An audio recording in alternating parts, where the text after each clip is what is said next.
Bien-aimé Seigneur Jésus, notre Père et notre Dieu, nous te remercions encore une fois, Seigneur, pour ce matin que tu nous as donné. Nous te remercions, Seigneur, pour la grâce que tu nous as accordée, la foi que tu nous as donnée, afin que nous puissions être rassemblés ici pour apprendre de toi, Seigneur. Si nous venons ici, ô Dieu, c'est parce que nous savons qu'il ne faut pas conduire notre personne par nous-mêmes, Père. Mais nous avons besoin de toi. Nous avons besoin de ta pensée, nous avons besoin de ton programme. Nous avons besoin, Seigneur, que toi-même tu nous prennes en charge, Père. Viens encore une fois ce matin, Père, toi qui connais les désirs de cœur d'un chacun, toi qui connais nos besoins, Père, viens, Père, révèle-toi à nous, Père. Nous croyons, Seigneur, que ta parole est venue afin de pouvoir nous élever, Père, de la condition d'un homme naturel à la condition d'un homme surnaturel. Amen. Accomplis-les, Seigneur. Oh Dieu, je t'abandonne ces moments. Que tu puisses être, Seigneur, avec chaque frère, chaque soeur, chaque famille qui a été éprouvée. Que tu puisses être, Seigneur, avec chaque frère et chaque frère, chaque soeur qui est dans un besoin quelconque, Père. Et laisse, oh Dieu, sortant d'ici, nous puissions dire que ta main est venue toucher notre cœur. Et que cela nous a attendus, Père. Je t'abandonne ces moments, Père. Dis quelque chose qui nous bénira, Père, au nom de Jésus-Christ. Amen. Alors que nous sommes debout, je remercie le Seigneur de voir que la projection marche. Ça fait longtemps. Et bien, merci Seigneur. Nous allons lire dans Apocalypse chapitre 6. Amen. À partir du verset 1er, lisons ensemble la parole. Je regardais quand l'agneau ouvrit un des 7 sceaux, et j'entendis l'un des 4 êtres vivants qui disait comme d'une voix de tonnerre, viens. Je regardais, et voici parut un cheval blanc. Celui qui le montait avait un arc. Une couronne lui fut donnée, et il partit en vainqueur et pour vaincre. Quand il ouvrit le second sceau, j'attendis le second être vivant qui disait, viens. Et il sortit un autre cheval roux. Celui qui le montait reçut le pouvoir d'enlever la paix de la terre, afin que les hommes s'égorgeassent les uns les autres, et une grande épée lui fut donnée. Quand il ouvrit le troisième sceau, j'entendis le troisième être vivant qui disait, viens. Je regardai, et voici parut un cheval noir. Celui qui le montait tenait une balance dans sa main. Et j'entendis, au milieu des 4 êtres vivants, une voix qui disait, une mesure de blé pour un denier, 3 mesures d'orge pour un denier, ne fait point de mal à l'huile et au vin. Alléluia. Que Dieu ajoute des bénédictions à la lecture de sa parole. Nous pouvons nous asseoir. Je vous salue tous au nom du Seigneur Jésus. Amen. Nous sommes là pour continuer l'étude que nous sommes en train de faire sur le livre de l'Apocalypse. Nous avons vu que dans ce livre, Dieu y a caché le plan de ce qu'il voulait faire au cours de temps. Et nous avons vu qu'il est pour nous primordial d'étudier ce qui se passe du chapitre 1er jusqu'au chapitre 3, parce que c'est la partie qui concerne les âges de l'Église. Et si vous avez remarqué, nous n'avons pas lu tout ce qui concernait le 4 sceaux, mais j'ai lu du 1er jusqu'au 3e sceau, parce que c'est jusque-là que nous sommes arrivés. Je vais commencer par cette citation, parce qu'aujourd'hui j'ai amené quand même pas mal d'images, et je voudrais illustrer tout ce que j'ai dit. Dans cette citation, comme Madame dit ceci, dans l'exposé, il dit, vous voyez comment cet esprit de Judas est revenu comme un cavalier sur un cheval blanc. Il était blanc, tout proche du vrai, comme Judas était tout proche de Jésus. Une couronne lui fit donner. Madame dit, à celui qui montait le cheval blanc. Comment cet esprit était à présent dans les chefs du système nicolaïte. Il était un pape à la triple couronne, assis comme Dieu dans son temple, se faisant passer pour le vicaire de Christ. Si vicaire de Christ veut dire au lieu de Christ, à la place de Christ, ou de la part de Dieu, le pape se faisait passer pour le Saint-Esprit. Ce qui revenait à déposer le Saint-Esprit et à agir à sa place. Remarquez, quand Jean a vu, Jean avait vu le chandelier qui avait cette branche. Et la voix lui a expliqué, il lui a dit que Jean, cela représente les 7 églises. Et nous avons vu que l'église, quand il a commencé, il y avait la plénitude de l'esprit. C'est pour ça que vous allez voir cette partie blanche être plus grande. Il y avait la plénitude de l'esprit. Mais vous savez que nous serons victorieux quand nous comprendrons qu'il y a des esprits qui travaillent dans la charpente de l'Église. L'esprit de Jésus est revenu à la Pentecôte. L'esprit qui animait Judas aussi est revenu. De la même manière qu'ils étaient ensemble dans l'œuvre qu'ils faisaient, à côté de Jésus était Judas, même la même chose va se retrouver, le même travail, la même chose va se retrouver dans l'église de Jésus-Christ. Et lorsque les âges commencent, la partie de l'erreur qui est ici en sombre, elle est encore mineure. Et nous avons vu que Paul, en son jour, avait parlé aux gens. Il leur avait dit que après mon départ, viendraient des loups ravisseurs. Et Jean, quand il est arrivé, il a dit, l'antichrist dont Paul était en train de parler a commencé à s'achevaucher. C'est pour ça que quand le premier sceau s'ouvre, nous le voyons paraître comme un cavalier sur un cheval blanc. Et Dieu dit, il parla en cet âge. Parce que le premier âge, Frère Branham dit, c'est l'âge qui avait le travail mais qui avait perdu l'amour. Il n'avait plus le même zèle qu'au début. Comme un chrétien qui avait commencé avec vraiment beaucoup de zèle. Et au fur et à mesure qu'il avance, au lieu que son zèle soit plus grand, au lieu que son feu soit plus grand, il commence à rétrograder. Et c'est un âge qui commençait à perdre le premier amour. De sorte que cela a permis à ce que l'esprit de l'erreur qui a commencé puisse grandir dans le deuxième âge. Et remarquez, la partie sombre qui avait commencé ici en petit, dans le deuxième âge était devenu plus grand. Et dans le troisième âge, ça avait encore gonflé. C'est pour ça que cet esprit ici, qui avait commencé comme une pensée, dans le troisième âge, était devenu une doctrine. Et souvenez-vous, dans la loi de Dieu, on ne peut pas couronner un esprit. C'est pour ça qu'on dit que lorsqu'il partit, il y avait un arc et une couronne lui fut donnée. Mais en tant qu'esprit, on ne peut pas le couronner. C'est quand l'esprit prend un corps, qu'il devient un homme, qu'on peut maintenant le couronner. Amen. Amen. Amen. Et remarquez maintenant, il avait une triple couronne. Ce qui montrait qu'il avait une certaine juridiction.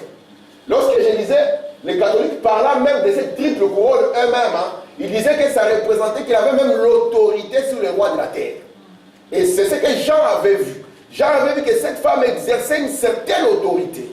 Et nous avons vu maintenant que, remarquez les âges comme nous avons parlé, nous avons vu que dans l'an 53, c'est là où Paul commence à apporter la parole aux gentils. En 312, Constantin, je voulais amener sa statue, et là je vais avoir beaucoup plus d'images, alors j'ai laissé la statue de Constantin. Constantin est le premier Romain à dire ceci. Constantin, il dit, écoutez, moi aussi je vais devenir chrétien. William Branham dit, à partir de cet âge, l'esprit de l'Antichrist a commencé à avoir accès au nom de Jésus. Si vous remarquez l'histoire, vous allez voir que dans cette première partie, c'est la Rome païenne qui persécutait les chrétiens. Dans cette première partie. Remarquez, en 53, quand on arrive en 64, Néron devient empereur, il commence la persécution. Lorsque nous arrivons vers l'année 170, en France, Marc Aurèle est empereur, il continue la persécution. Nous arrivons en 302, Dioclétien est empereur, il persécute les chrétiens. Jusqu'à ce que cette persécution s'arrête en 312. Et en 312, Constantin dit, moi aussi, je me rallie aux chrétiens. Remarquez, Branham nous dit, c'est là où l'esprit antichrist commence aussi à avoir accès au nom de Jésus. Mais dans quel but? Vous savez, tout ce que nous voyons comme forme de culte et d'adoration aujourd'hui a commencé dans la Genèse. Et remarquez, dans la Genèse, on parle d'un homme. On parle de Nimrod. Nimrod qui avait bâti la grande tour. Et Branham nous dit que c'est de là où découle toute forme d'idolâtrie. Et lorsque les hommes se sont dispersés sur la terre, ils ont amené cette forme d'adoration dans toute la terre. Il y a des choses que je veux vous montrer ici. Vous allez voir que la même forme d'adoration est partie partout. C'est comme ça que la dernière fois que nous avons dit, même quand les Africains ont commencé à vouloir adorer leurs ancêtres et à les prier, c'est une forme d'adoration qui vient de Babylone. Amen. Amen. Mais Dieu nous fait grâce, il nous montre comment marcher et comment l'adorer. Regardez maintenant mes frères. Dieu aussi ne pouvait pas laisser l'Antichrist faire ce qu'il voulait. C'est pour ça que lorsque chaque sceau devait s'ouvrir, il y avait un esprit qui était libéré. Et cet esprit, c'était le Saint-Esprit toujours, qui venait oindre le peuple afin de les préparer à s'opposer à la manière dont l'Antichrist devait agir. Et nous voyons ici maintenant que la couronne, il faut maintenant dire, cette couronne lui est donnée bien plus tard. Lorsque ce qui était un esprit, lorsque ce qui était une pensée est devenu un homme. Amen. Je lis ici, dans le premier sceau. Voilà, dit ceci au paragraphe 301. Remarquez le nicolaïsme. Et nous avons vu le mot nicolaïsme signifie quoi? Ça signifie conquérir les laïcs. Enlever l'esprit, de sorte qu'il y ait un homme qui conduise les autres. L'Antichrist, il dit finalement, il s'est incarné dans un homme. C'est alors qu'il est couronné. Quand il prend le départ comme esprit nicolaïsme dans l'église, c'est un esprit. On ne peut pas couronner un esprit. Mais 300 ans plus tard, il est devenu un pape, alors ils l'ont couronné. Au départ, il n'avait pas de couronne, mais plus tard, il a eu une couronne. Quand cet esprit s'est incarné, il est devenu un homme. La doctrine nicolaïte est devenue un homme, alors ils ont pu le couronner. En disant ceci, nous ne voulons pas dire que si tu es catholique, tu es perdu. C'est pas ça. Frère Branham me dit que je ne suis pas contre les hommes. Je suis contre les systèmes qui veulent garder les hommes en dehors du plan de Dieu. Amen. Dans chaque coin, Dieu a ses enfants. Et les enfants de Dieu finissent toujours par reconnaître la voix de Dieu. Amen. Parce que c'est Jésus qui a dit, mes brebis connaissent ma voix. Amen. Une fois qu'ils entendent la voix du Père, automatiquement, il sera dit. Amen. Alléluia. Remarquez maintenant, ce qui était au début comme un esprit est devenu un homme. Un homme a porté une triple couronne. La juridiction sur le ciel, la juridiction sur la purgatoire, sur la terre et sur l'enfer. Il était devenu un chef qui devait dominer toute une période. Et nous avons vu que le premier sur la terre qu'on a proclamé comme étant le chef universel, c'était Boniface III. C'était Boniface III. C'est lui qui a commencé. Et Branham nous a dit, cela a introduit un âge, l'âge de Thyatire. Parce qu'ici, avec Constantin, on va prendre l'Église et l'État et on va faire quoi? On va les unir. Lorsqu'on unit l'Église et l'État, et remarquez, et on donne le pouvoir à un homme, l'homme là n'a plus rien à demander à qui que ce soit. Il va faire ce qu'il veut. Si vous n'êtes pas d'accord avec lui, vous payez le prix. Amen. Est-ce que ça va? Il dit, maintenant voici, pour celui qui a de la sagesse, tracez et écrivez ceci. Parce que sur la tiare ici, était écrit ces mots ici en latin, vicarius. Je vais l'écrire ici comme frère Amand nous avait appris. C'est frère Amand qui nous a enseigné ça. Nous allons partir du merveilleux enseignement de frère Amand pour voir ce que ça donne. Vicarius. Et puis ici, on écrit Philippe. Et ici, en troisième position, Voilà, nous a dit, tracez juste une barre et remarquez ce que ça donne. Parce que dans le livre d'Apocalypse, on nous avait parlé que cet esprit, cette bête, avait un chiffre d'homme et celui qui avait de l'intelligence pouvait calculer ces chiffres. Et souvenez-vous, ce ne sont que les chiffres romains. Si nous commençons à les calculer, pour voir ce qui était sous sa tiare, vous serez étonnés. Le V en chiffre romain, c'est le 5. Oui. Ici, c'est le 1. Le C, c'est combien en chiffre romain? C'est le 100. Le A ne signifie rien. Le R ne signifie rien. Ici, nous avons encore 1. Et ici, nous avons 6. Et le S ne signifie rien. Alors, si nous faisons notre calcul, nous avons ici 106. Et ici, ça fait 6. Ici, ça fait 100. Ici, ça fait 7. 5. 1. Ici, ça fait 7. Merci beaucoup. Et le total nous donne combien? 112. Est-ce que vous le voyez? Si nous prenons ici F en chiffre romain ne signifie pas grand-chose. I ici signifie 1. L en chiffre romain, c'est 50, je crois, non? 50, merci.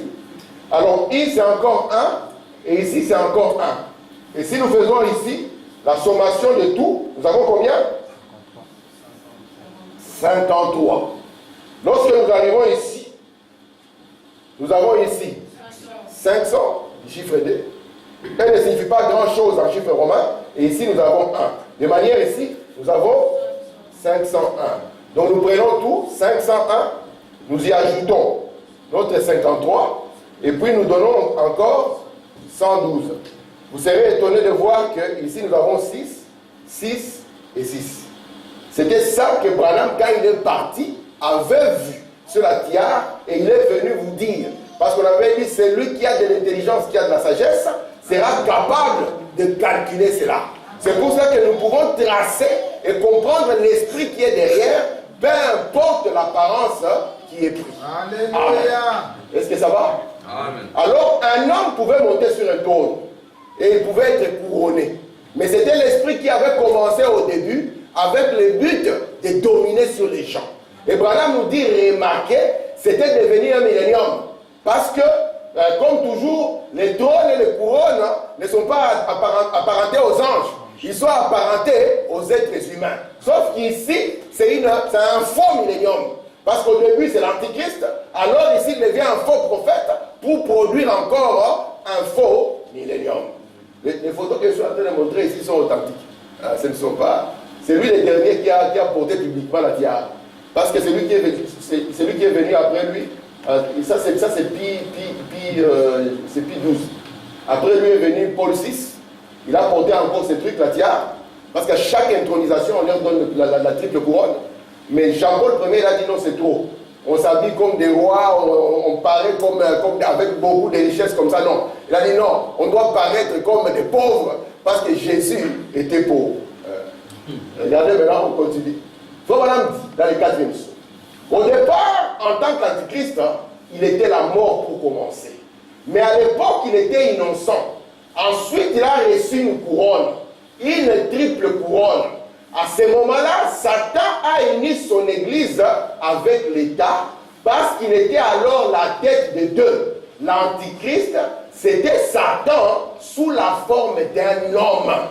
C'est pour ça que si nous ne faisons pas attention, lorsque nous parlons aussi de Christ, c'est Dieu sous la forme d'un homme. Amen. Parce qu'ici, il s'agit de Dieu qui se manifeste dans un peuple, ou il s'agit du diable qui se manifeste dans un peuple. C'est pour ça qu'à la fin, d'un côté, on a montré à Jean, on a montré la grande prostituée, Babylone, le mystère, et de l'autre côté, on lui a montré l'épouse, la femme de l'agneau. C'est Dieu qui veut se manifester, et c'est le diable aussi qui veut se manifester, et les deux se manifestent au travers des églises. Amen. Merci Seigneur. Alors vous pouvez remarquer que quand il était devenu, j'imagine, le remplaçant de Jésus, Jésus n'a jamais été dans cette posture. Parce que si vous regardez autour de lui, le monsieur est transporté. Il est assis et on le porte. Oui. Parfois on mettait 12 personnes pour le porter. Amen. Et lui, il était tranquillement assis. Il n'y a que Jean-Paul Ier qui a enlevé ça. Il a dit, mais ça c'est trop. Ça c'est quoi ça? Et lui, il n'a même pas fait 2 mois. Il a bu l'été le soir et il ne s'est jamais réveillé. Et on n'a jamais voulu faire l'autopsie parce qu'on savait ce qu'il y avait dans cette thé. Et lui, il n'avait pas la promesse d'avoir Marc 16. Donc il est passé. Mais c'était comme ça. Et vous allez voir, j'ai mis quelques images là. Regardez ici. Voilà nous dit. Donc le premier, c'était ce lion qui a rugi. Cette parole pure et sans mélange. Le deuxième, celui de Thyatire, c'était le bœuf. Il dit une bête de somme. Excusez-moi, c'était aussi une bête de sacrifice. C'est pour ça que cet âge de Thyatire a beaucoup souffert.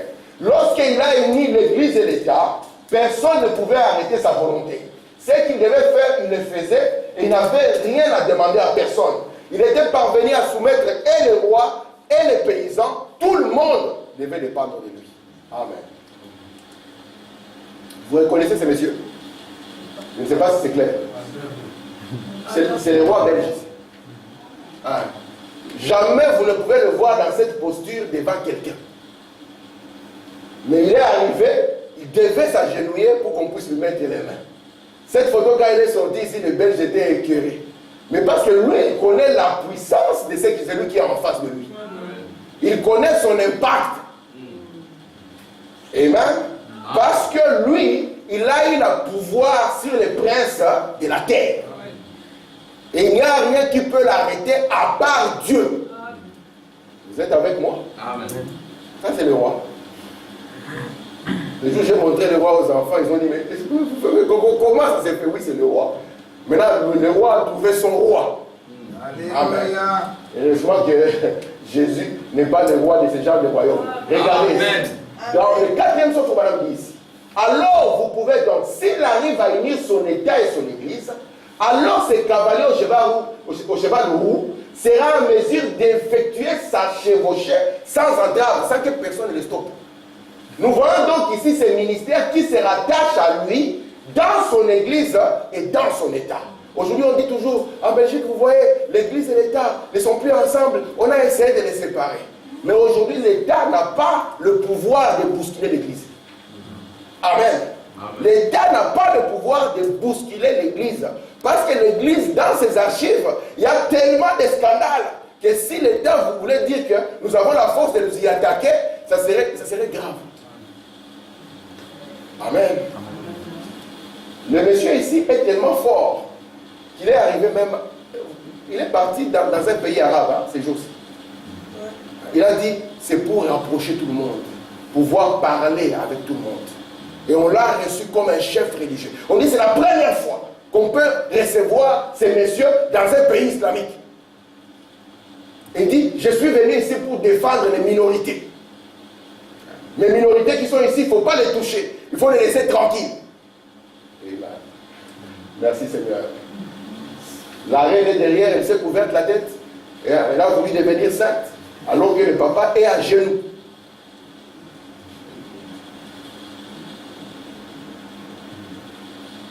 Ceci, il ne peut pas le faire devant les chefs de Kimbanguiste, non.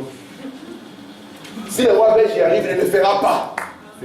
Il ne le fera jamais devant quelqu'un d'autre que devant cet homme. Pourquoi? Parce que, remarquez, comme je vous ai dit dès le début, Rome n'a jamais été l'ami de Dieu. Jamais Rome n'a été l'ami de Dieu. Depuis le début, Rome a été l'ennemi de Dieu. C'est pour ça que lorsque Jésus est arrivé sur la terre, il a trouvé les Romains, et les Romains là étaient contre Dieu. Amen. Amen. Merci Seigneur. Ici, il est debout sur son trône. C'est parce que la projection n'est pas si claire. Il est debout sur son trône. Imaginez quand même un monsieur qui est debout sur le trône. Il y a des papas en bas qui sont en train de les porter. Et on dit que c'est ça Jésus. Imaginez un peu Jésus qui demande aux 12 apôtres, vous cherchez quelque chose, moi je monte, vous me portez. C'est pour ça que nous ne voulons pas seulement garder un nom et derrière ce nom il n'y a rien. Nous devons garder la substance qui donne la force au nom. Il faut maintenant dire, beaucoup de gens ont l'apparence de la piété, mais réunit ce qui fait la force de la piété. Nous devons garder, si nous disons que nous sommes l'église de Christ, il faut que nous puissions avoir aussi l'esprit qui a allumé Jésus-Christ. Parce que lorsque nous avons regardé cette église, nous avons compris que ce n'est pas l'esprit qui était en Jésus. Amen. Merci Seigneur. Regardez Fobana. Ensuite, quand le temps de ce couronnement est arrivé, c'est là qu'il est devenu le faux prophète de son enseignement. Il a amené l'enseignement. Vous savez ça? Il a amené un enseignement. Il a déclaré par exemple que Marie est montée littéralement au ciel avec son corps. Amen. Il a dit dans son enseignement que si vous priez le chapelet chaque soir, vous êtes là? Amen. Vous priez le chapelet chaque soir. On avait des petits messages comme ça qui venaient que si vous priez, les démons ne vont pas entrer. Il a mené tout un tas de choses. Il a arrondi l'Eucharistie. Il a élevé arrondi devant les gens. Il a commencé à porter un chapeau sous forme de mitre. Ça vient d'où? J'ai quelques images ici pour vous montrer. Parce que si je commence à détailler tout ce qu'il a amené, on risquera de prendre de moi ici et nous allons comprendre que ça n'a rien à voir avec le message de Jésus. Il s'est dit, on doit baptiser les enfants. Parce que si un enfant est petit et qu'il quitte la terre, s'il meurt bébé, il est perdu. Qui a dit ça que le baptême sauve quelqu'un? Vous êtes là? Amen. Amen. Il est parti plus loin. Il a dit que vous pouvez même garder les os des saints et les toucher pour être bénis. Donc si nous avons un saint, nous gardons ces os. Je ne sais pas comment on fait, mais c'est quand même terrible. Je vais vous montrer des images ici. Préparez-vous. J'ai laissé d'autres qui étaient tellement choquants. Alors j'ai choisi ceux que j'ai trouvé un peu stuff. Il dit ensuite, c'est là qu'il reçoit une épée. Parce que lorsqu'il amène son enseignement, il impose cet enseignement. Et la première des choses, il retire le nom de Jésus. La deuxième des choses, il retire la Bible. Lorsqu'il retire le nom de Jésus et il retire la Bible, la voie est ouverte pour qu'il puisse dire tout ce qu'il veut. Lorsque vous voulez mourir, venez encore vous aider. Comme ça, vous allez mourir en paix. Lorsque vous sortez le dimanche des rameaux, vous ramenez les rameaux là, on en fait la cendre. Et puis vous venez les jours de cendre, on vous met la cendre sur la tête. Mais d'où est-ce que cela vient? Parce que Paul a dit, même si un ange descend du ciel, s'il prêche autre chose que ce que moi, Paul, j'ai apporté, qu'il soit maudit. Amen. Et par ceci, nous pouvons comprendre que si nous, en tant que croyants, nous ne sommes pas attachés à la parole, c'est que nous sommes ouverts à toute dérive. Parce que c'est le nom de Jésus qui leur a été arraché et la parole de Dieu leur a été arrachée. Il faut vraiment dire, lorsqu'on arrache aux gens la parole, il faut leur donner un substitut. C'est ça le balanisme. On vous donne un credo. Le credo des apôtres. C'est la première chose qu'on apprend quand on est catholique. On apprend ça. Dans les catéchismes, vous devez l'apprendre et le retenir. Je crois en Dieu seul. Et puis virgule, point, jusqu'à la fin. N'est-ce pas mes frères? De sorte que nous qui avons été catholiques, quand on entre dans la messe, ça sort automatiquement. Même si tu veux faire semblant. Quand on parle là-bas, ça résonne. Ouais, on a été entraîné. Regardez maintenant mes frères. On lui a donné un trône. C'est pour ça que Branham est parti, il dit, j'ai vu toute la richesse qu'il y avait en ces dieux. J'ai vu son trône. Et Branham prend l'écriture qui dit, il se lèvera et s'assera dans le temple pour se faire adorer comme Dieu. Et cela a introduit pour les catholiques, vous ne verrez pas les catholiques dire on va chercher le Saint-Esprit. Non, ils ont reçu le Saint-Esprit dans un homme. Et c'est lui qui doit maintenant diriger tout le monde. Alors que l'exigence à la Pentecôte était que tout le monde doit recevoir l'Esprit de Dieu. Et cette exigence demeure. Tout le monde doit recevoir l'Esprit de Dieu. Amen. Regardez maintenant, le troisième son. C'est alors qu'il a reçu une grande puissance. Il a été établi vicaire du ciel. Et il est adoré comme Dieu. Vous savez que personne ne pense que ce monsieur a un péché. Et on ne peut pas le contredire. En matière de foi, on dit de lui qu'il est infaillible. C'est lui qui peut déclarer que vous êtes saint et que vous êtes entré au ciel. On lui amène les dossiers. Tel monsieur a vécu là-bas, tel monsieur a vécu là-bas, tel monsieur a vécu là-bas. Il sort et dit, vous voyez tel monsieur là-bas, il est saint. Est-ce qu'au Congo, nous avons un? On a déjà un seul Congolais. Ah, elle est là, c'est le Congo. Depuis que le Congo est Congo, on a eu qu'un seul. Bakal, non, lui, il n'est pas encore fait. Lui, il est encore bienheureux. Il est en voie. Mais c'est un monsieur qui vient et qui décide quelle personne est sainte. Oh, nous ne croyons pas que l'homme devient saint quand il meurt. Ce n'est pas l'écriture. L'écriture dit bonjour à l'assemblée des saints, ou bien aux saints qui sont dans ta maison. Nous croyons que l'homme est saint aussi longtemps qu'il est en vie. Parce que c'est le sang de Jésus-Christ qui nous purifie de tous les péchés. Amen. Amen. Voilà, on continue ici. L'union de l'Église et de l'État a fait de lui le chef de la terre. Vous voyez ça? Le chef de la terre. Lui a donné une couronne pour dominer sur elle. Dès lors, à partir de 606, vous ne pouvez pas jouer avec lui. Déjà en 312,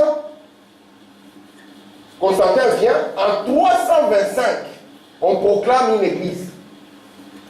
Et dans cette église, tous ceux qui sont venus dans les débats, pensant que les débats étaient ouverts, nous allons démontrer ici que la parole a raison. C'est là, on leur a dit, soit vous arrêtez vos bêtises, soit on vous tue. On a tué les premiers ici, en 325. Et après, Augustin d'Hippone est arrivé. Il a dit, écoutez, lorsque vous avez la vérité, vous pouvez l'imposer par la force. Vous êtes devenus comme l'État islamique. Vous voyez ça? Et en 606, lorsqu'on a proclamé, lui, l'évêque universel, parce qu'après ceci, en 400, vers les années 400, la Rome païenne est tombée. Et tous les rois qui étaient autour, ils ont sorti ce qu'on appelle l'édit de Théodose, où ils ont dit que tous nos royaumes acceptent de prendre cette religion qu'on appelle la religion catholique romaine comme la religion de nos royaumes. Et chacun de nos sujets est membre de l'Église. Est-ce que vous voyez ça?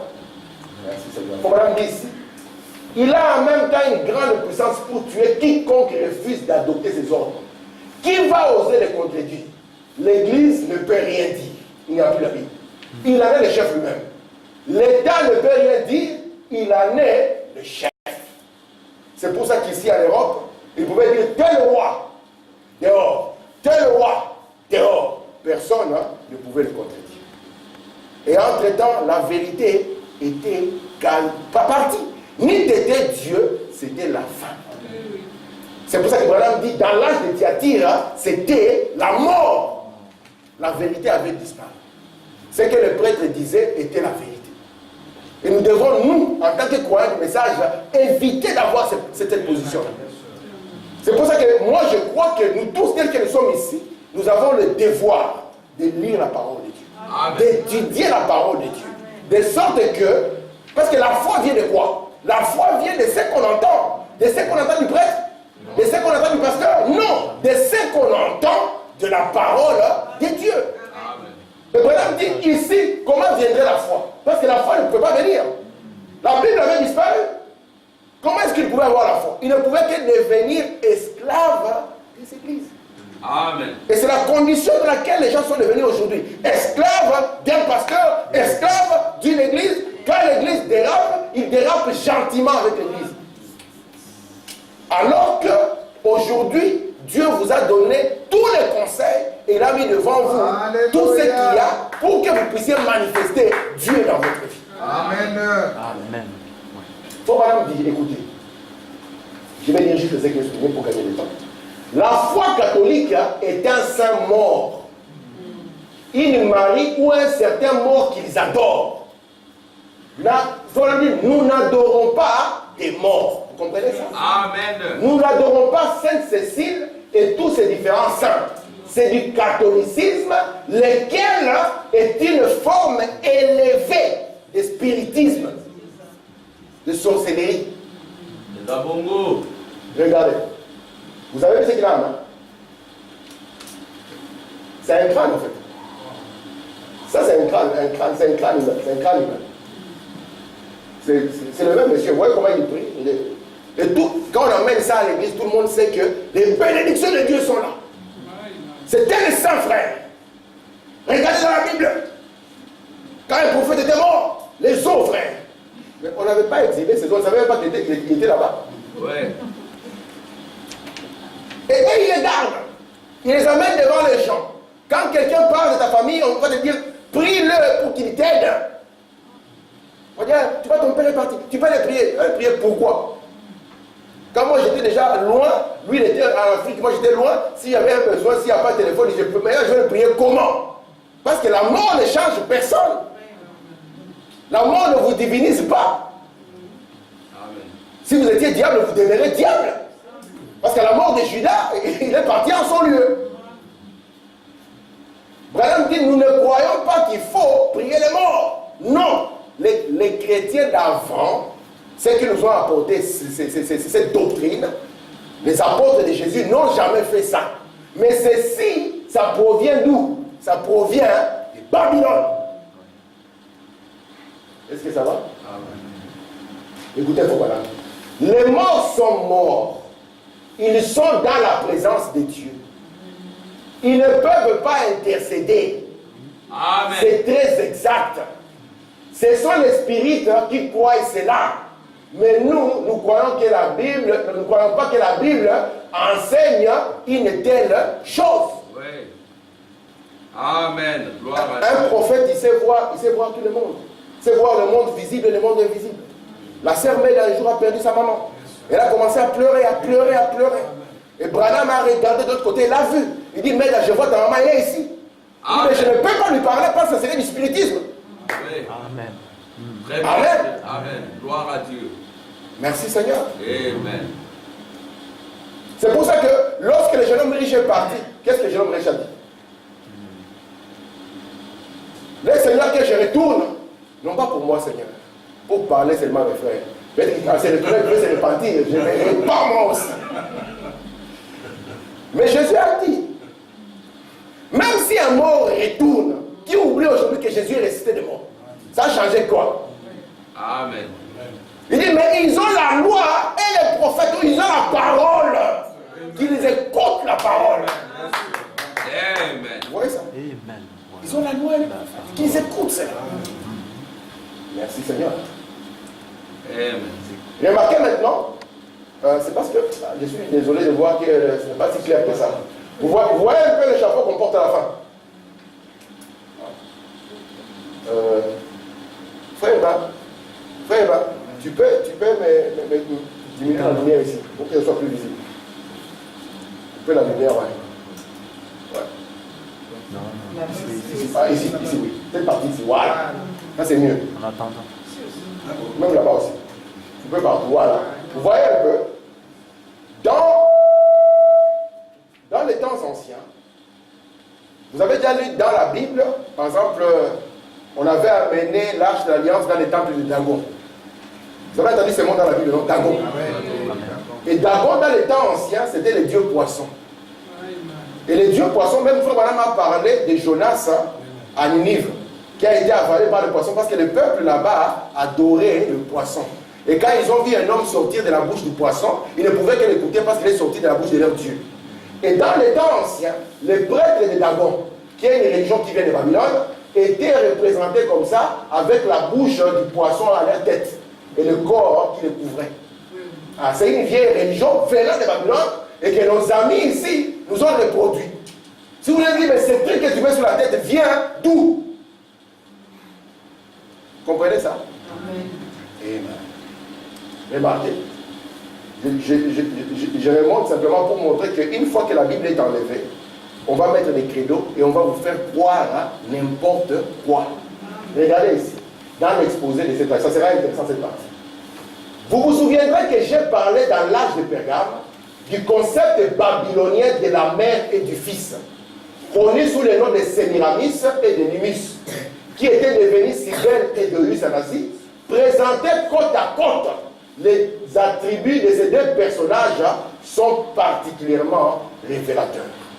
Aujourd'hui, si vous êtes un catholique, vous allez voir que le centre de vos prières, de votre adoration, vont se diriger vers une mère qui porte un bébé dans les mains. N'est-ce pas? Un catholique, quand on dit de prier, l'élément premier pour la prière, c'est le chapelet. Et le chapelet, c'est la prière d'une mère. Cette mère, c'est la mère de Dieu.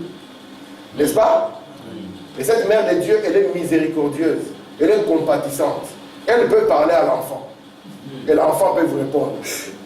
Branham dit, ça n'a rien à voir avec le christianisme. Marie était la mère terrestre de Jésus. Vous comprenez ça? Cela ne lui a pas donné une place particulière. Parce que Branham dit, nous tous nous sommes égaux, quel que soit l'office que Dieu nous donne à faire. Amen. Cela n'a pas donné à Marie une certaine position. Regardez, lui, son fils était le dieu du soleil, elle, la déesse de la lune. C'est Astarté et Baal. Il était le roi du ciel. Elle était la reine du ciel. Cette reine du ciel, si vous demandez à un catholique qui est la reine du ciel, il vous dira c'est Marie. Amenez les catholiques dans Jérémie 44, il trouvera que plusieurs années avant la naissance de Marie, l'expression reine du ciel appartenait déjà à une divinité. Lui, le dispensateur de la bonté et de la vérité. Elle, la dispensatrice de la douceur et de la miséricorde. Un catholique prie le cœur miséricordieux de Marie. Même au-delà de Marie, on perce même le cœur. Il est le médiateur, elle est la médiatrice. Regardez maintenant. Ici, ce n'est pas Marie. C'est Sémiramis et son fils Tammuz, qu'on appelait aussi Nimus. Ici, nous sommes en Égypte. Nous avons Isis, et dans les bras de sa mère, vous voyez qui? Un enfant, c'est Horus. Ici, c'est à Rome. On nous produit une maman avec un enfant. Et à la maman, on donne le nom de Marie, et à Jésus, à l'enfant, on donne le nom de Jésus. Ce n'est pas parce que vous l'appelez Jésus qu'il est Jésus. Amen. Amen. Si nous arrivons ici c'est signe, c'est en Chine. C'est la reine, c'est la déesse mère. elle est là avec le bébé dans les bras. Ici, c'est Devaki. Nous sommes en Inde avec Krishna, son fils. La mère avec l'enfant dans ses bras. Vous voyez ça? Hein? Regardez encore. Ici, c'est Krishna et sa maman. J'ai une photo, si je vous le montre, vous pouvez penser que c'est Marie. Et le bébé, alors que ça n'a rien à voir. Ici, c'est Sémiramis encore avec Nimus. Et ici, nous retournons en Égypte. Nous trouvons la même paix de la mère et de l'enfant. C'est pour vous dire que cette religion babylonienne, au lieu qu'elle puisse disparaître, elle est venue trouver de l'énergie dans ce qu'on a appelé le christianisme pour qu'il puisse encore essayer de s'épandre. Vous comprenez ça? Et vous allez voir que tout ce qu'on donne comme attribut à l'enfant, on donnera l'équivalent à la maman. Et on va arriver au point même qu'on va vous montrer que l'enfant, lui, il est petit. Vous avez besoin de passer par la maman. Et le culte entier sera dirigé vers la maman. C'est pour ça que quand Paul est arrivé à Éphèse, il a trouvé qu'on adorait une maman qui s'appelait la Diane d'Éphèse. Est-ce que ça va jusque-là? Merci Seigneur. Regardez maintenant. Il faut madame dire, quand Léon X devint pape et que Jean Texel s'est mis à vendre les indulgences, indigence ça signifie pardon, hein, devenir indigence. Donc, frère Mao, vous pouvez maintenant acheter tous les péchés de toute votre vie. Vous donnez seulement l'argent, vous êtes sans péché. C'est ce que Léon X a commencé à faire. Vous savez comment ils ont fait ça? Pourquoi? Ils ont fait ça pour bâtir ce qu'ils appellent la chapelle Saint-Pierre du Vatican. C'est ce qu'ils ont fait pour bâtir cette chapelle et la finir. Quand Léon X devint pape et Jean Texel s'est mis à vendre les indigences pour le péché, Luther n'y pas d'autre choix que de s'élever contre cet enseignement contraire à l'écriture.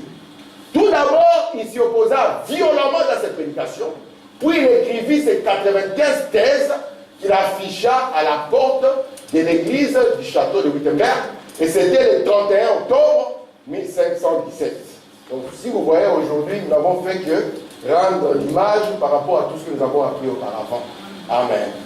Vous savez que Dieu ne peut manquer, j'ai encore des images que ça veut. Ah, merci. Dieu ne peut jamais manquer de témoins sur la terre. Lorsque le pape avait tout dominé, on a caché la Bible, on a arraché tout. On savait que ici maintenant, moi je veux commencer à dire ce que je veux et cela est fait. Mais Dieu est tellement bon et tellement vrai. Qu'est-ce que Dieu a fait? Dieu a suscité un jeune garçon. Et les jeunes garçons à l'époque ne connaissaient que la religion qu'on leur donnait. Les jeunes garçons ont dit, je vais aussi aller servir qui? Dieu. Et on les sert où? On les sert au couvent. Je ne sais pas qui a dit que pour servir Dieu, il ne faut pas être marié. Imaginez un peu. Vous êtes marié. Vous avez des problèmes dans votre couple. Vous venez vers Ryan, mon fils, qui n'est pas marié, pour qu'il vous conseille. Vous ne savez pas conduire, mais vous conseillez à quelqu'un qui conduit, plus ou moins, comment il doit faire. Vous comprenez ça?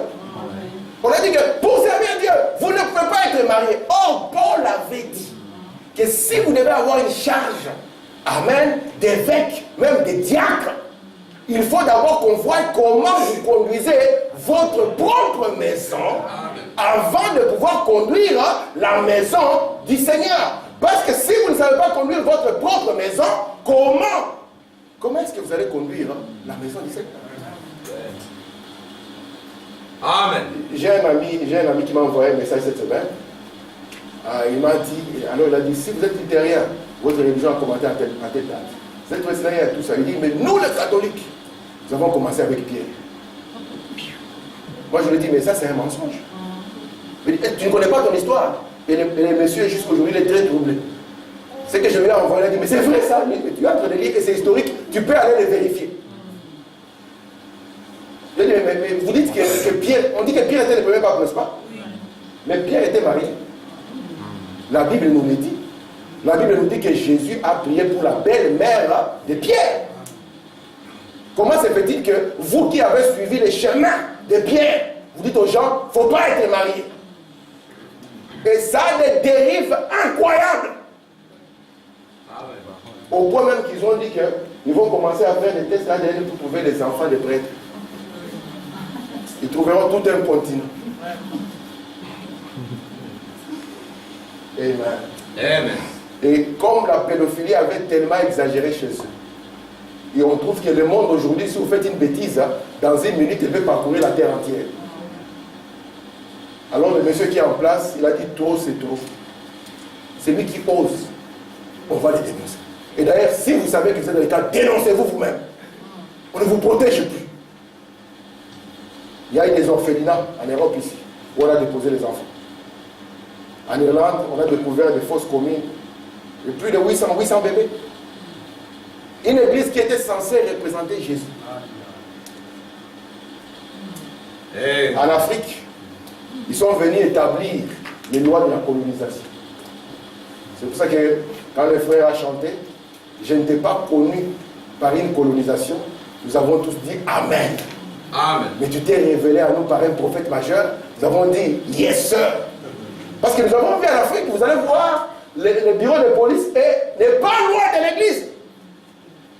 Si vous dites simplement, par attirage, j'ai tué un blanc, directement, vous n'allez pas comprendre, vous verrez la sûreté venir vous tomber dessus. Merci Seigneur.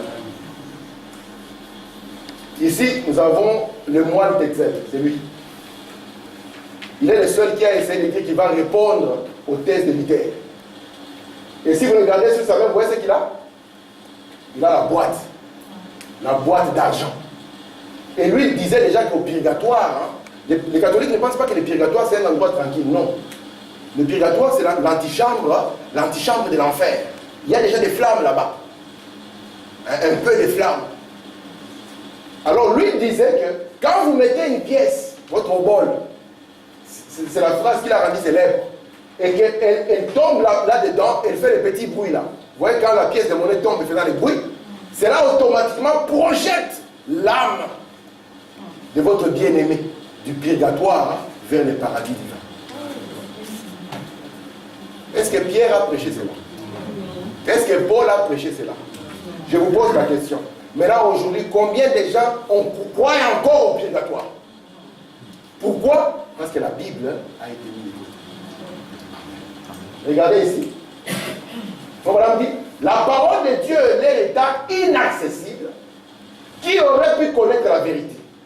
Comme la vérité ne vient que par la parole, les gens étaient enfermés dans les cachots de l'église romaine, attendant la mort. Après la mort, le jugement. Mais la grande prostituée, ivre du sang des martyrs, avance, titubante et furieuse, donnant aux hommes la mort spirituelle et physique. Et Dieu a suscité un garçon. Il est entré au couvent. Quand il entre au couvent, il pense qu'il va servir Dieu. Et comme Dieu est tellement bon, il avait un plan. Il conduit ces garçons pour qu'ils puissent commencer à étudier quoi? La Bible. Parce qu'en dehors, on ne pouvait pas la voir. La voir pouvait signifier la mort. Et lui, il commence à lire la Bible. Il commence à lire. Branham dit, il la lit tellement avec assiduité. Ce n'est pas seulement une Bible qui faisait 3 mois, on ne l'a pas touchée. Mais c'est une Bible qu'il lisait quotidiennement et longtemps. Vous savez ça? Amen. Un homme qui lit constamment sa Bible, ça serait un homme différent. Amen. Parce que pour la lire constamment, c'est que dans votre cœur, vous avez l'amour de Dieu. Yes, Amen. Amen. Je vais vous dire quelque chose. Un jour, frère Branham, c'est frère Branham qui raconte ça. Il est venu, il avait un ami qui était pharmacien.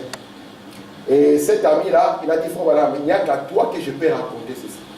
Parce que si je le raconte aux autres, ils ne vont pas me croire. Il dit, frère Branham, tu sais que j'ai l'habitude de lire ma Bible. Il dit, j'étais en train de lire ma Bible. Et c'était pendant la période de la dépression, de la crise qu'il y avait en Amérique. Et les gens faisaient de longues lignes pour avoir un médicament parce qu'ils n'avaient pas l'argent, ils avaient les bons de l'État. Il dit, j'ai vu un couple arriver. Ils ont dépassé toute la ligne. La femme était à terme. Et ils sont venus. Moi, je lisais ma Bible dans mon coin et mon fils était au comptoir. Ils sont arrivés pour demander un médicament. Et mon fils a regardé. Le monsieur a dit, monsieur, je sais que votre femme, elle est enceinte, elle est à terme. Mais je suis désolé, toutes ces personnes, ils ont fait la ligne. Donc, vous devez aussi faire la ligne. Il dit, lorsque je lisais, j'ai regardé ces gens. Quelque chose m'a rappelé un couple qu'on avait chassé. Amen. Vous vous souvenez des couples qui n'avaient pas eu de place dans les hôtels.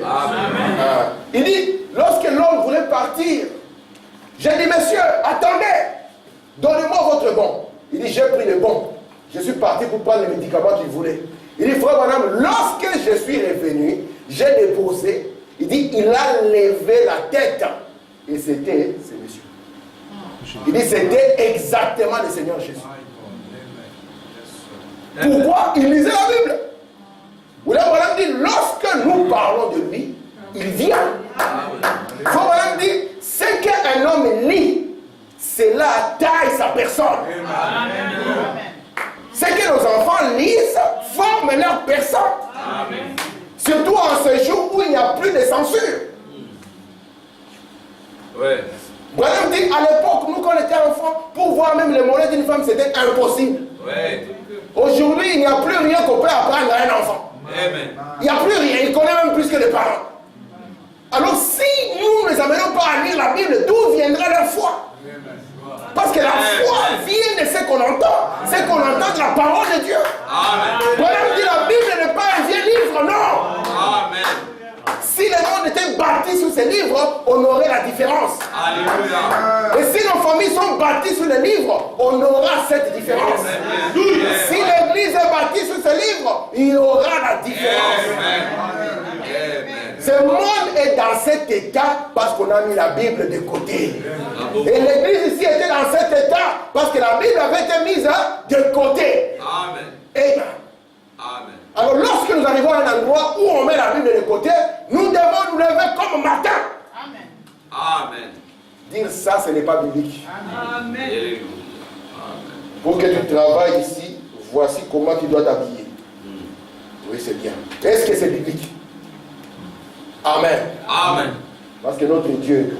Amen. Si vous prenez position pour Dieu, Dieu prendra position. Amen. Ne l'oubliez pas. Si les enfants ici prennent position pour Dieu, Dieu prendra position pour eux. Amen. Amen. Amen. Gloire à Dieu. Merci. Faut madame dit, or Martin Luther était lui-même un chrétien sensible, rempli de l'esprit. Il était rempli de l'esprit. Il était véritablement un homme de la parole. Non seulement parce qu'il étudiait avec ardeur, mais encore parce qu'il a mis tout son cœur à la rendre accessible à tous. Donc c'était un homme qui a commencé à évangéliser. Il a voulu que les gens puissent aussi avoir accès à la parole de Dieu. Nous ne pouvons pas avoir une bonne chose sans que nous puissions la divulguer quand même. On a notre Bible dans le métro, on a honte, il faut la cacher. Alors qu'un homme a un livre qui raconte du n'importe quoi et il la met devant. Un jour, je parlais avec mon voisin. Il a commencé à me raconter du n'importe quoi. J'ai dit, ah, ça c'est l'occasion que je cherchais. Et comme lui, il parle, il faut que je parle avec force. Amen. Et quand je parlais avec force, il est devenu tout comme un ami. Parce que Branham me dit qu'un pécheur, il dit, écoutez bien, il dit, les gens peuvent commencer à faire des blagues, même des blagues, des sales blagues. Mais si vous avez la présence de Dieu, vous venez au milieu d'eux, ça va s'arrêter. Amen. Il dit parce que la présence de Dieu arrête cela. Amen. Mais quand on vous trouve vous-même, c'est vous qui êtes au milieu, en train de raconter les blagues de bas étage. Vous savez que tout le monde ne peut plus lire la Bible aujourd'hui. Mais Dieu a donné un moyen à tout le monde d'avoir accès à la Bible. C'est par la vie des frères et par la vie des sœurs. Si vous êtes la Bible, les épîtres vivants lisent de tout le monde. Amen. Des panneaux. Amen. Amen. On a toujours su que les gens de Branham sont sérieux, non? Oui. Alors d'où est parti qu'on va dire aujourd'hui ils ne sont plus sérieux? Qu'est-ce qui s'est passé? Il faudrait que notre Bible soit entière, de Genèse jusqu'à Apocalypse. Pas de pages arrachées. Amen. De Deutéronome, on arrache. On arrache, non. On doit être la Bible complète. Parce que la Bible, au temps ancien, l'Ancien Testament était devenu un homme, c'était Jésus. Amen. Amen. Il traduisit le Nouveau Testament, le donnant au peuple. Donc quand il a donné le Nouveau Testament au peuple, Comme la parole de Dieu crée toujours le jumeau, il y a eu 2 jumeaux. Il y en a qui ont dit Amen à la parole. D'autres étaient fatigués de payer l'argent. Ah, gloire à Dieu. Si je trouve un mari du message, je suis bien. Moi, j'ai croisé un homme qui ne croyait pas le message. Il me disait, frère, moi, le jour où je vais vouloir me marier, je viendrai à l'église. Parce que les sœurs de Branham sont de bonnes sœurs. Je vais m'apprendre une bonne sœur et je m'en irai tranquillement. Vous comprenez ça? Voici pourquoi nous avons besoin de l'Esprit de Dieu. Parce que l'Esprit de Dieu va au-delà de la citation. Amen. Gloire à Dieu. Moi, je connais un autre. Il était venu dans cette église, il est devenu baptême, il s'est baptisé. Fait baptiser. Sorti toutes les réunions, frère très gentil, très doux et très aimable. Il avait pointé une soeur. Il est devenu frère. Un an, frère. Vous l'appelez même frère, oui, frère. Vous comprenez ça? Alors il est parti demander la mère à la soeur. La sœur lui a dit, frère, je vais prier. Amen. Aujourd'hui, on regarde, est-ce qu'il a la voiture? Est-ce qu'il a la maison? Est-ce qu'il est beau? Amen. Seigneur, tu es merveilleux. La sœur est partie prier. Elle a prié, elle est revenue et dit, frère, non, c'est pas toi. Amen. Et l'homme a dit, j'ai dit au revoir, je n'étais pas un frère. J'étais en train d'attendre mon dossier, mais ça ne marche pas. Et j'ai aimé beaucoup d'être au milieu de vous, mais ce n'est pas ma dose. Je parle. Amen. Ma femme connaît un pasteur. Il y avait un frère dans l'église, un frère. Et puis un jour, le frère me dit, pasteur, écoute, moi, j'étais à l'église, mais je ne suis pas frère. Je suis un agent de sécurité. Donc moi, je venais écouter tout ce que vous disiez, parce que c'était le travail qu'on m'avait donné. Donc maintenant, je vais partir ailleurs. Mais je vous apprécie beaucoup. Que Dieu vous bénisse. Si le pasteur, lui, n'était pas une épître vivante, qu'est-ce qui serait arrivé? Amen. Gloire à Dieu. Si l'Éther lui-même n'était pas une épître vivante, qu'est-ce qui serait arrivé? Aujourd'hui, nous avons la Bible, c'est parce que l'Éther s'est levé. Il n'a eu peur de rien parce que Dieu était avec lui. On lui dit, l'Éther, fais attention. On a déjà tué Irénée, on a tué les autres. Tu vas mourir. Il a dit, vaut mieux mourir pour la vérité. Mais cette vérité doit être dite. Amen. Sinon, ce sont les âmes qui sont perdues. Gloire à Dieu. Amen. Amen. C'est pour ça que quand nous arrivons dans notre famille, nous devons parler du message aussi. Amen. Lorsqu'on dit, ah, c'est Becky, tu es une bonne soeur, il faut dire, c'est le message qui m'a rendu comme ça. Amen. Même quand, oui, c'est le message, frère. Si vous voulez, venez. C'est sans prix, sans argent. On n'a pas les textiles, non, c'est sans prix, sans argent. Sans rien payer. Amen. Gloire à Dieu. Et Martin Luther maintenant est venu. Vous voyez la porte sur laquelle il a mis ses thèses. C'est sur cette porte ici. Que Luther est venu et les 95 thèses sont là. Il a pris, il a collé. Il a dit la parole de Dieu est au-dessus de l'église. Amen. Frère Branham dit Dieu n'est pas dans son église, Dieu est dans sa parole. Amen. Les catholiques disent Dieu est dans son église. N'est-ce pas? Ils disent quoi? Dieu où? Merci Seigneur. Mais Frère Branham nous dit ici, c'était que la réforme. L'idée a commencé à lutter contre certaines choses. Mais l'idée n'avait pas séparé l'État avec l'Église. C'est pour ça que l'idée lui aussi va tomber dans la politique. Et ça va lui causer beaucoup de problèmes, les gens vont mourir. Et les gens qui avaient marre de payer les dîmes, on dit, ah, tout est terminé, frère. Chacun va rester tranquille dans son coin. Ça a commencé là. Regardez ici. Madame dit, tout cela était merveilleusement bien au départ. Mais Dieu avait dit 1500 ans auparavant, Luther, c'est toi qui donneras les coups d'envoi. Mais l'œuvre ne sera pas du tout terminée dans ton âge. Je laisse cela pour plus tard. Alléluia. Amen. Notre Dieu règne. Amen. Amen. Dès le commencement, il sait tout ce qui arrivera jusqu'à la fin. Amen. Oui, Luther était son messager. Il n'en avait pas l'air si nous nous arrêtons à ses défauts. Luther avait des défauts. Comme Moïse en avait aussi. Amen. Mais si vous ne pouvez pas percer le voile, voir au-delà des défauts, vous allez manquer de voir Dieu. Amen. Amen. Frère Branham dit, Moïse était colérique. Et Dieu lui a donné une femme encore plus colérique. Et Moïse est devenu patient. Amen. Amen. Amen. Ici, c'était le début.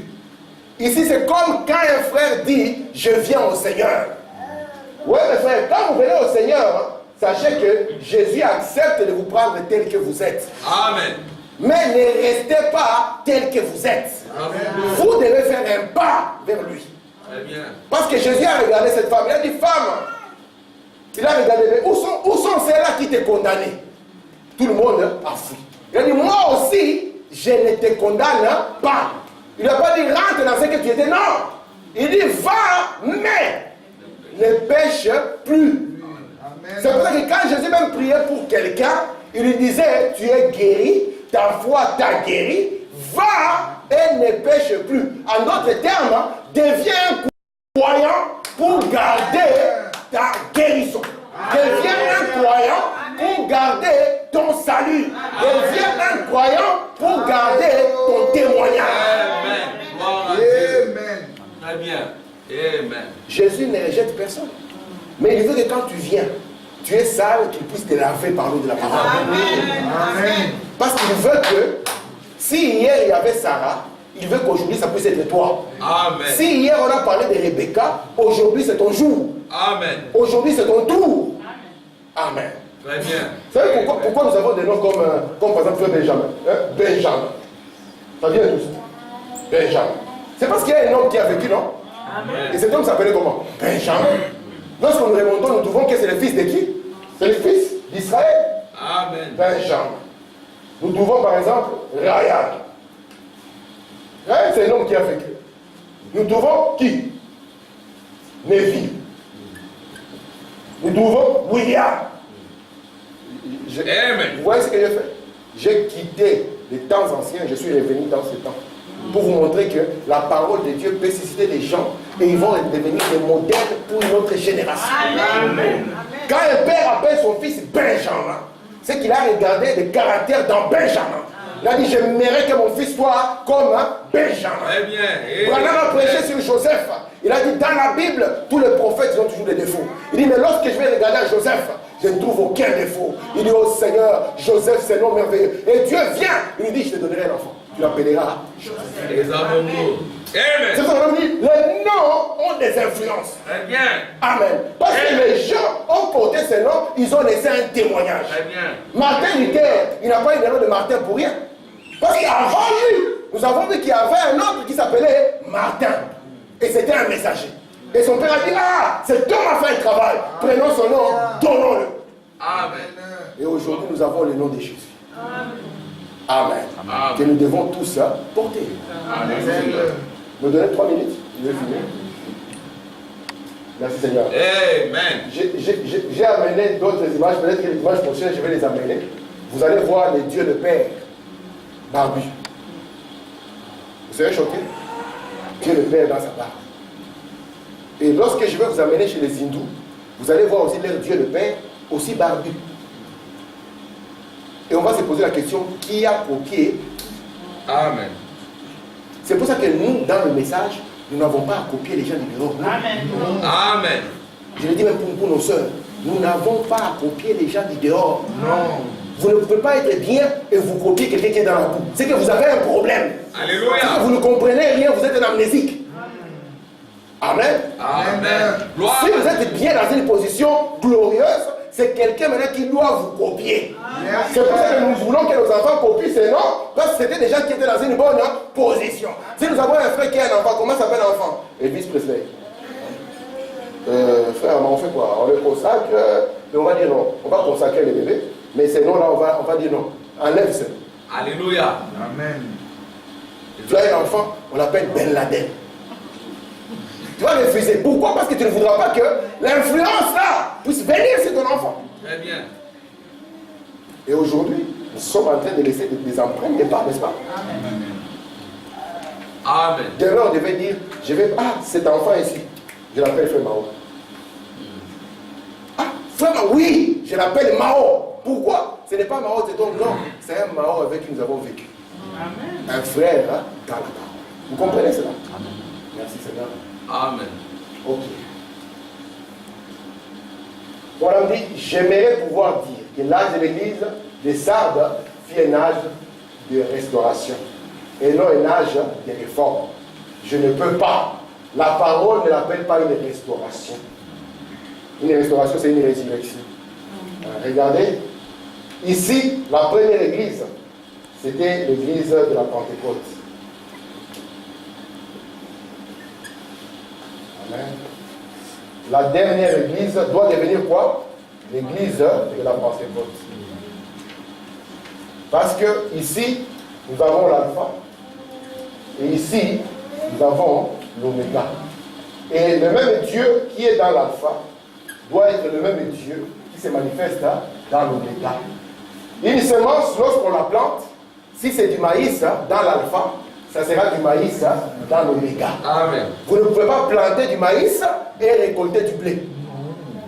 Vous plantez des choux, vous récoltez des carottes. Ça n'existe nulle part, sauf dans la tête des chrétiens. Et ils croient que toute leur vie, ils peuvent devenir des bandits. Et après, lorsque le prêtre viendra, on va payer l'argent et le prêtre dira, notre frère, je vais avoir un prêtre courageux. Parce qu'à ce moment comme ça, c'est délicat. Un homme est parti. On va dire quoi? Cet homme était un bandit. Il y a un seul qui l'a fait en France. Il a dit, vous voyez ces messieurs, je lui ai prêché la parole. Il a refusé. Aujourd'hui, il est parti. Vous aussi, refusez. Tout le monde a eu peur. Vous comprenez ça? Bon. La parole dans l'alpha doit être la même parole dans l'oméga. Sauf que quand la parole est tombée dans la terre, il y a plusieurs étapes qu'il doit connaître. La sémence, lorsqu'elle tombe à terre, j'ai fini, c'est ma dernière citation. La sémence, lorsqu'elle tombe à terre, il y a une partie où elle va commencer à péricliter jusqu'à ce que la sémence puisse mourir. Et lorsque la sémence meurt, ce n'est pas la fin de la sémence. Parce que la vie, on ne l'arrête pas. Amen. Amen. Maintenant, la deuxième étape, c'est que la sémence va commencer à sortir. De la terre, nous aurons des feuilles, nous aurons une tige, et puis nous aurons les graines, et nous aurons la barre, mais ce n'est pas encore le grain. Mais viendra un temps où le grain sera de retour. Amen. Et lorsque le grain est de retour, nous avons la preuve que Jésus n'est pas mort. Amen. Que Jésus est en vie et qu'il vit dans notre cœur. Très bien. Que Dieu le bénisse. Amen. Amen. Merci Seigneur. Nous allons nous mettre debout.